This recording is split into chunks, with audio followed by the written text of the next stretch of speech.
Hey guys, it's Penelope in London, and this is on the retrogrades, a couple of them that have taken place, and one that's going to take place coming up. Chiron will be going retrograde on August 5th. So, this is something that I want to address because it's where the collective turns inward when we go into these retrogrades, and personally as well. And the inward turn, I would call it. So I'm talking about what deserves attention right now and this dedicated video because it's shaping the entire atmosphere of what we've been through in July and August. And it's easy to miss when we're focused just on the lunations or the full moon, and the we've also got solar eclipses coming up, but I've got a lot of learning to do around that personally. However, I understand how they reflect in my own life. So we are a significant retrograde system, not just Mercury, which was retrograde and came out, which stationed direct on July 23rd, but three other planets that turned inward, which was we had Neptune stationed retrograde on July the 8th, and then Saturn stationed retrograde on the 27th of July, and then Chiron stations retrograde on August 5th. So these three planets, there are many more planets, but these are the ones I'm focusing on. And all of this turning inward, the collective is being asked to go deep when we go inward. So before I go any further, if anything resonates here with you, you can always have a look at my booking page below in the description, or like my video and share it if you wish.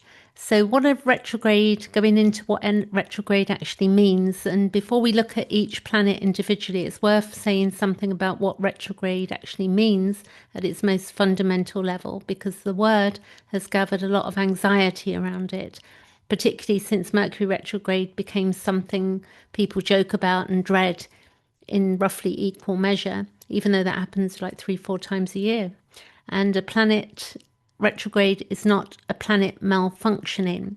It's a planet whose energy has changed direction from outward and forward moving to inward and reflective. And we do this as a human beings, we do this at regular intervals, and particularly women with the female cycle, the menstruation cycle, that women go, there's a period of time when we go inward, and we tend to do that through our lives anyway. And different times we're more outward and then we go inward. So, we used to party and then we don't party so much anymore for different reasons as we grow, develop, and become more conscious of our different needs and what our body can and cannot tolerate. So we're going from outward and forward moving to an inward and reflective. And the prefix that belongs to the retrograde period is a review. So we can look at it this way, that retrogrades, instead of them being scary, we're reviewing, reconsidering, revisiting, reflecting, restoring, and remembering. These are not lesser activities than the forward moving ones. They are often more important. They are the activities that ensure that what we build going forward is actually built on something real. Because if we just keep going forward all the time and we don't reflect, then we can't make the changes, the healthy changes that we need to make. So when multiple planets are retrograde, which happens every year, the collective field tilts towards the interior, and the outer world is still there and still demanding attention, because that's not going to go away. But the deeper current is pulling inward toward review, toward reckoning, toward the understanding of what has been lived before the next chapter begins. And so the summer of 2026 is asking for that kind of depth, not instead of action, but as a ground that makes genuine action possible. So Neptune went retrograde on July 8th at 4 degrees of Aries, and Neptune stationed, and then it will remain retrograde until I think December 2026. And Neptune is the planet of dissolution, imagination and compassion, spiritual longing, and then also the transcendence of the ego separating boundaries. And in Aries, which, it was in Pisces, so in Aries, it's a sign of the individual self asserting itself into being. Neptune has been working with the dissolution of the old ego structures of, around the self, the softening of the boundaries that have kept us in defended positions, the invitation to approach the world with more openness and less armor. And I've been seeing that go on around me a bit. So when Neptune turns retrograde, its dissolving work turns inward rather than outward. In the outer world, feeling dreamlike or blurred, the interior becomes the place of Neptune's activity. So if you imagine when we go to sleep, as well, we're in Neptune land. So illusions that we have been holding about ourselves. So we may have been holding illusions about ourselves, and particularly within Aries, about who we think we are and what we're capable of, and thinking we're not capable of something. And the stories we tell ourselves about who we are and why we do what we do. And they can begin to surface and dissolve during Neptune retrograde. So in Aries, I think it's really interesting because it's like the stories we've told ourselves that no longer serve a purpose, that do not support us, they begin to dissolve. And then we become more of who we truly are, which is an Aries, the characteristic of Aries. It's like, I'm going to do, it's about the self. First house of, not the first house of the zodiac, but the first sign of the zodiac, as we know it. So if you look at this chart, sorry, I'm ignoring the chart right in front of me. So Aries is the first sign of the zodiac. Now, Aries for me is part of my fourth house, but also my fifth house is Aries also. I have an intercepted chart, but this chart you can see at the moment we've got, before I go on, this is July the 31st, early hours in the UK. And we've got the North Node, the moon that's the first passing. This is lovely. The North Node moved into the sign of Aquarius, and it's the moon, the first passing over the North Node, which would have happened. Let's go back hours and just do a bit of this. So if I move the chart, if it's going to move, yes, it does. So if I go back, what's going on? No, go forward. There you go. I'm going the wrong way. So I'm going back in time. We want to go forward. So there you go. So it's not passed over yet. I was looking at the North Node because the North Node moves this way around the chart like a clock, and the planets go the opposite direction. So, or not quite. Yeah. So the North Node is going this way, if you look at my pointer, and the planets are going this way. So it's opposite direction to the way the planets move. So it's not gone over yet. So let's have a look. I take that back. There you go. Right, so it's going to go over and it'll move into Pisces. That's UK time after 1 p.m. on the 31st. And up here we've got universal time on this chart, if you want to reflect what time that is for you. So then so it's about the stories we tell ourselves, coming back to Neptune in Aries, it can begin to surface and dissolve. And this is not always comfortable because it means that there will be changes in who we are, who we want to be around, what sort of work we want to do, how we want to make money, resources, all sorts of different things, the way we look, the beliefs we've been telling ourselves, so many different areas it covers. So it's not always comfortable, but the compassion that Neptune also carries extends during the retrograde most powerfully towards the self. So Neptune retrograde in Aries is the invitation to look honestly at where the self-image has been built on something less than fully true. So we're removing the fantasy and we're being true, like about ourselves and about things that we perceive about ourselves, and to dissolve what is false with the same gentleness and compassion that Neptune would bring to anyone else's wounds. So we can tend to be really loving with other people's wounds, and kind, but with our own, we sort of bash ourselves around a bit. Something else, there's a guy on Instagram, it's called the True Mirror Company, and I think the page is True Mirrors Co. And he is a wonderful gentleman who's not really so much invented, but reproduced because it was something that was found to be in the late 1800s, I believe. It's a true mirror. So the mirrors that we look in at home, they are reversed. They give us a reversed image. And he does these true mirrors. And I'm going to get one towards the end of this year.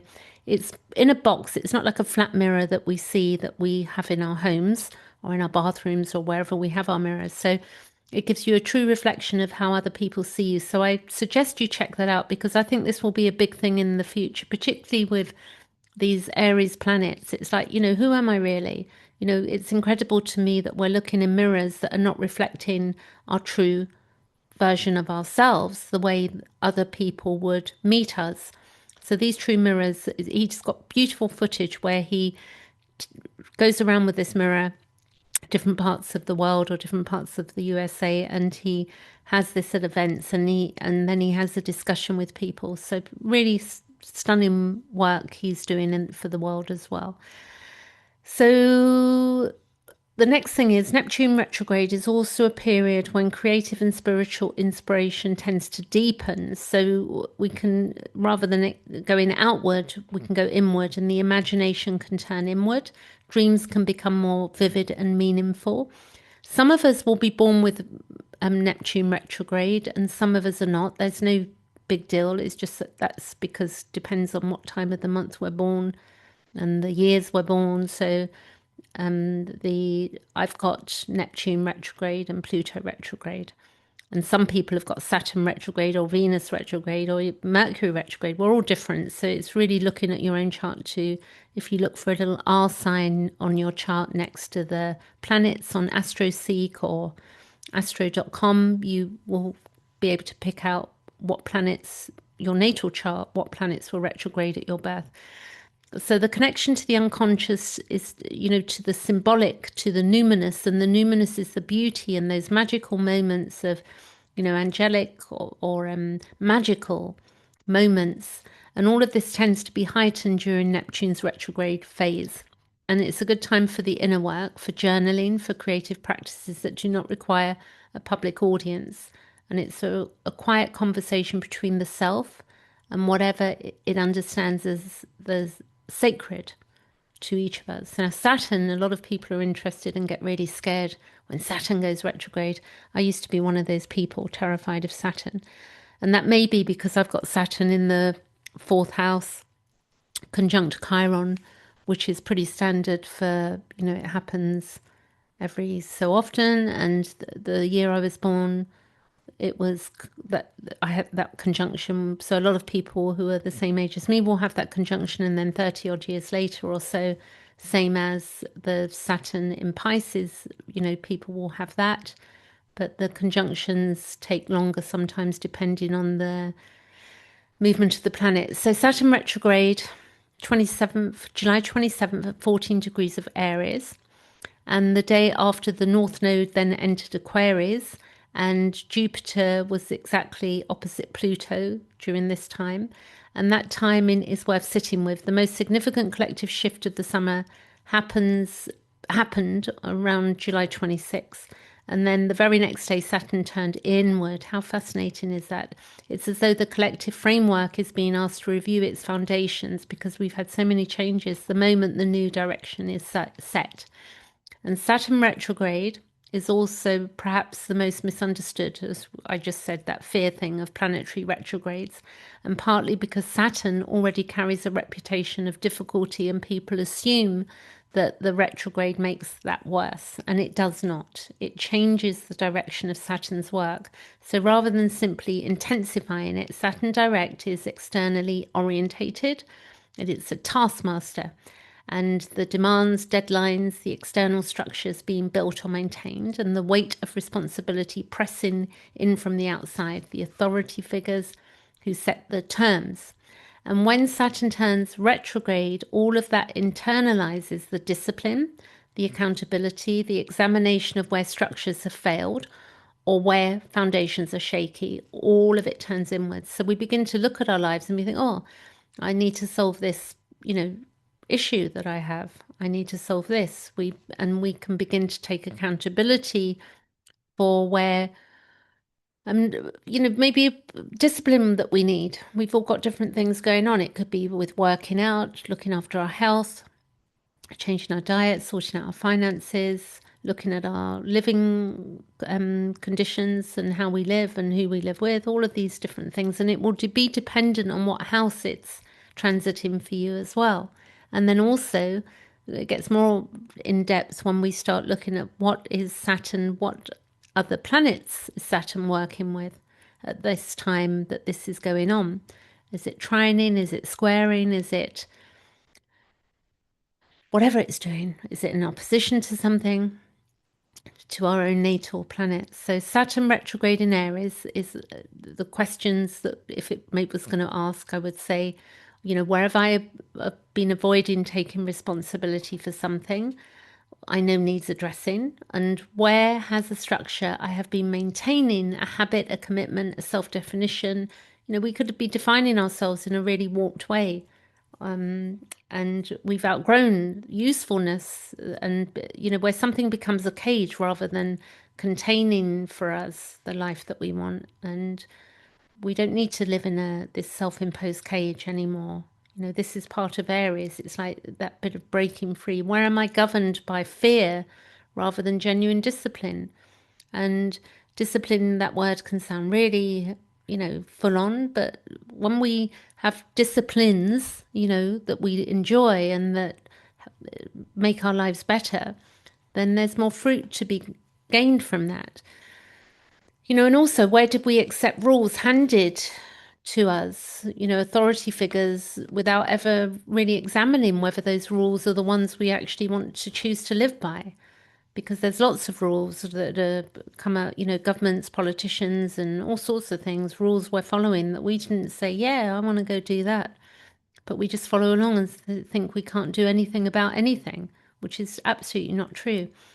So this period of time, it's this material around Saturn theme can surface for review. So it's the father figure. So father is not father particularly, it's the institutional authority, the structures of society and how we've been shaped by them, and the relationships between what we were told we had to be and what we actually are. So Saturn retrograde in Aries, it's a sign of the self asserting itself into being. And it's it's particularly pointed invitation to examine the relationship between the genuine self-authority, my self-authority, and the authority that was imposed from the outside, and then which structures in our lives are genuinely ours, and what have we simply inherited and never questioned? Because there's so much we've inherited that what happens is, and I can say this because I've done my second Saturn return this year, that we inherit these belief systems or ideas that have no truth or weight in them, but we sort of play them out because we that's the way we've been conditioned. So Saturn is going to remain retrograde until late November, and it's going to give us several months to do this interior work. So that's how we can look at it. And, it's real work as well. It's not a holiday from Saturn's demands, like, oh, well, I don't have to be external, so now I can just have a rest. It's the demands turn inward toward the self rather than toward the external world. And the quality of what can be built as a result of that interior reckoning is far more durable than what is built without it. Yeah. Last one, Chiron retrograde. I love Chiron, and Simon Forster, if you may know Raising Vibrations, his YouTube channel. He's a fantastic astrologer, and he taught me a lot. I first came across him in 2016, and he really, really helped me understand my own depth and psychology, and he really helped me. That's all I can say, in a wonderful way. And I did a lot of workshops with him as well, which he's got going on, so he's worth checking out without doubt. So Chiron stations, he says that how we need to look at Chiron is about, it's a revitalization. We have our Chiron at birth. it goes, we have our Chiron return around age 50, but as it goes through our chart and through the different houses, it's revitalization, which I loved that he said that. That was in a recent video of his. So the exact threshold, it was going to be 0 degrees of Taurus because it just went in recently into Taurus, and now it's going to head back towards Aries for its last little visit for 50 odd years. So the very first degree of the new year, the new 8-year Taurus residency. So Chiron entered Taurus on June the 19th, I believe, and it has been in Taurus for less than 7 weeks before now it's turning retrograde. And as we look at that and look at the dates earlier this year, this retrograde will carry Chiron back over the border into Aries around to September 2026, and it will remain until its final lasting re-entry into Taurus in April 2027. So this first chapter of Chiron in Taurus is a preview. It's like a preview of what we've got ahead of us, a brief first contact with the wound of worth and the body and the voice before the retrograde sends it back into Aries for one final review of the identity wound it has been working with since 2018. So that was 2018 to 2026, that period. What Chiron, so Chiron retrograde in Taurus and then back into Aries is doing. This period is asking, before the 8-year healing work in Taurus begins, and the revitalization, as Simon says, what remains unresolved from the Aries wound, what remains unresolved, and what has not yet been fully met in the territory of identity, of the courage to exist. And that would have been the Aries wound. So if we go back 2018, all through COVID, the whole stuff going on there, that period of time, 2018, 19, 20, we had Chiron in Aries. So that wound was about, our identity and the courage and the right to exist, which we were being told that we did not have around, particularly around 2020, 2021. We would be told that we didn't have the right to exist unless we did certain things that the government wanted us to do. So our basic right to assert ourselves and our being was under pressure. We weren't, it was not a good thing to do. There was a lot of falling out with people with different belief systems. So Chiron retrograde tends to bring the wound closer to the surface rather than driving it deeper, and this can feel uncomfortable. So it's very interesting to me as this Chiron is just to go retrograde and it's going back into the sign of Aries. We're dealing with the Fauci event, the collective feelings around that, and what we were told, like we had to, if we didn't do as I told, then we wouldn't be able to go shopping, or we wouldn't be able to have hospital treatment. And you really think about these heavy duty things that a human being was pushing on humanity. It's quite incredible, actually. Anyway, enough said there. So this going back into that, going deeper, it can feel uncomfortable. Old injuries, old griefs, old feelings of inadequacy or worthlessness can resurface with the unexpected intensity. But this is not it's not regression. When we go back, it's always we're just digging into another layer. It is the wound being brought into the light precisely because it is ready to be met fully than it was before, which I can see that going on currently. So Chiron does not reopen wounds without purpose. And when the wound surfaces during Chiron retrograde, it's because it has reached a level of readiness for healing and it has not quite reached before. It's that layer thing, when we've been traumatized or we have complex trauma issues, then it can take many years because of particularly childhood trauma, of dissociation, heavy duty like big T trauma, yeah. It can take many years to unravel this, and it can happen in our sleep time, in dreams. It can happen through relationships and friendships or being triggered. It's a minefield, but for those, let's go to this. So for those of us with Chiron in Taurus natally, which I don't have, I have Chiron Pisces. So in this generation approaching their Chiron return, this retrograde station is particularly significant for the people that are going through their Chiron return. The return of Chiron to its natal position is one of the most important healing, as Simon would say, revitalization transits in the entire chart, arriving around the age of 50. And the wound and the gift are both at their most fully present at that time.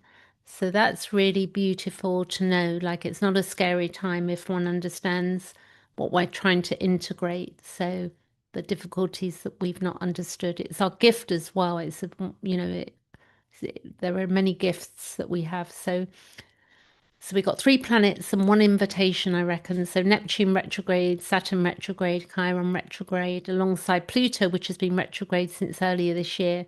So 4 planets altogether turned inward across the summer of 2026.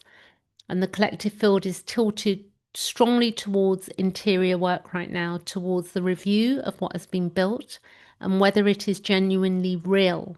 So, is this real?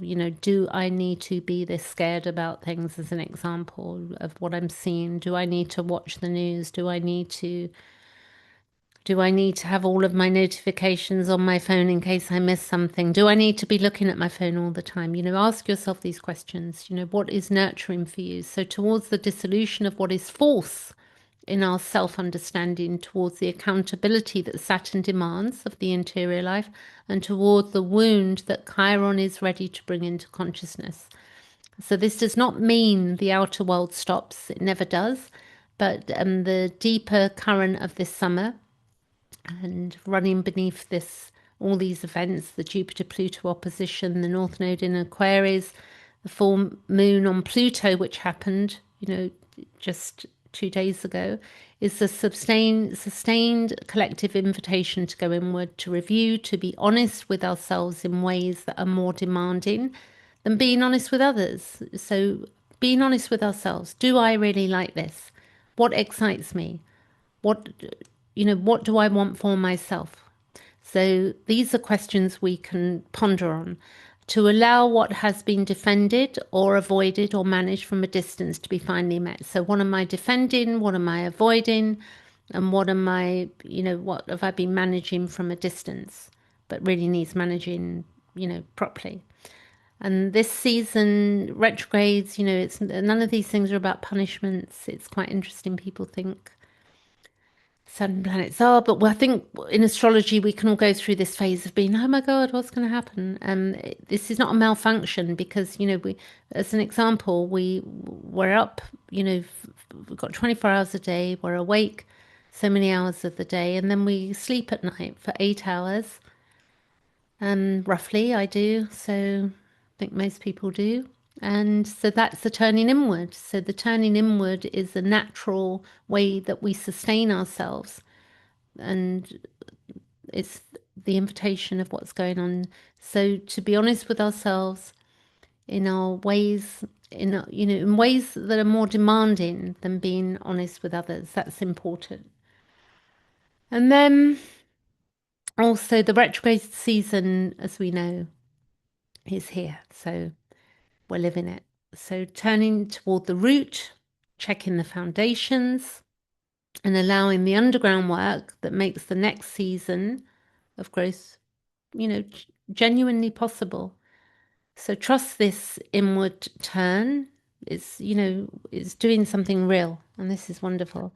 So that is that. That's my retrogrades, and I think my next video will be on the Lilith through my understanding in astrology. Thanks for watching, and I shall catch you later.